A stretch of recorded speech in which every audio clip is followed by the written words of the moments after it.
देखिए, ये दुनिया उम्मीदों की भरोसा में रहती है।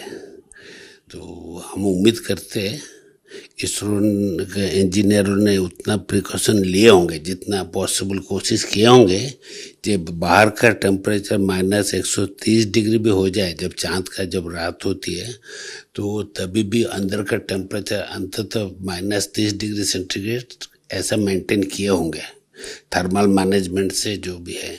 अभी उसमें अभी तो डिज़ाइन एक बात है, कभी कभी उसमें फेल्योर भी होती है, तो हमको पता नहीं। बट ये इसरो वालों ने, डिज़ाइनर ने ये सक्सेसफुली इसको अंदर का टेम्परेचर थोड़ी भी मेंटेन किए होंगे, तो मेरे ख्याल पे कोई भी इलेक्ट्रॉनिक्स ख़राब नहीं होगी। तो आज जगने का चांस है। ऑलरेडी सुबह 6 बजे से उधर का इंडियन टाइम इधर करीबन 5:30 यूटी से ये उधर दिन चालू हो गई।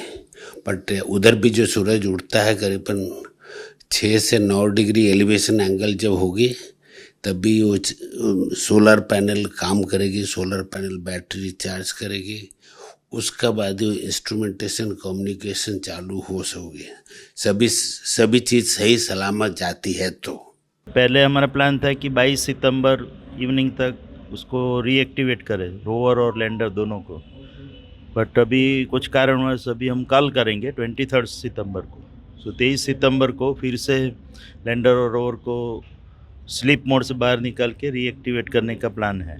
तो रोवर पहले तो हमारा प्लान था लगभग 300 से 350 मीटर घुमाने का, बट कुछ कारणवश और जो एक अर्थ स्टेशन अवेलेबल नहीं था JPL का, तो उसके कारण मूवमेंट अभी सेंचुरी हमने पार कर दिए। अराउंड 105 मीटर मूवमेंट रोवर का वहाँ पे हो चुका था पिछले, जब लास्ट टाइम 10 दिनों तक हमने रोवर को वहाँ पे चंद्र की सतह पे घुमाया था।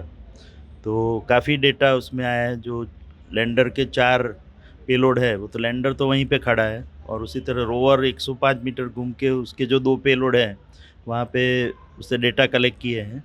तो पूरा डेटा अभी इधर आर्काइव हो चुका है और साइंटिस्ट उस पर काम कर रहे हैं। हमारा जो चंद्रयान-3 गए थे, उसका जो विक्रम लैंडर और रोवर प्रज्ञान था, उसका लाइफ पीरियड 14 दिन था। तो 14 दिन के लिए इसको डिज़ाइन किया गया था। तो 14 दिन के बाद ये स्लीप मोड में चले गए थे, क्योंकि वहाँ पे अंधेरा हो जाते, नाइट टाइम में वहाँ पे टेम्परेचर बहुत कम हो जाते, -200 डिग्री सेंटीग्रेड से कम हो जाते। तो इससे क्या होता है कि जो हमारा पावर सप्लाई के लिए जो बैटरीज है, वहाँ उसके अंदर जो केमिकल्स है, रसायन है, उसका जो काम करने का तरीका या प्रॉपर्टी चेंज हो जाता है।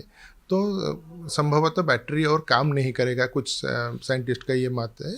तो बैटरी काम नहीं करेगा तो कोई भी पावर जनरेशन नहीं हो पाएगा, तो कोई भी सिस्टम काम नहीं कर पाएगा। अगर ये टेम्परेचर को ऊपर जाके बैटरी काम करना शुरू करेगा, तो पहले ये सूर्य के किरण से चार्ज होगा। जब सूर्य 9 डिग्री ऊपर आ जाएगा, वो और कुछ घंटे में हो जाएगा। फिर चार्ज होने के बाद वहाँ से सिग्नल आएगा, कम्युनिकेशन होगा।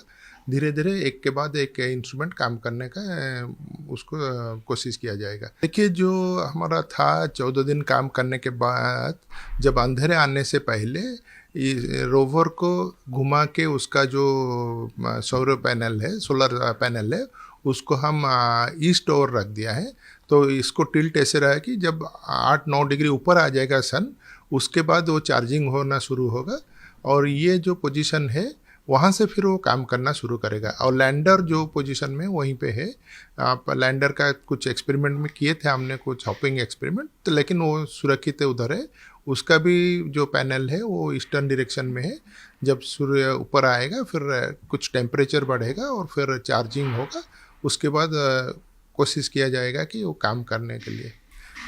देखिए, ये सक्सेस हो जाएगा तो ये भारत के लिए बहुत बड़ा अचीवमेंट होगा, क्योंकि भारत पहले ऐसे देश होगा जो साउथ पोल में 14 दिन स्लीप मोड के बाद फिर दोबारा कोई भी यान को एक्टिवेट किया, और एक्टिवेट करने के बाद फिर उसको काम करने के शुरू किए।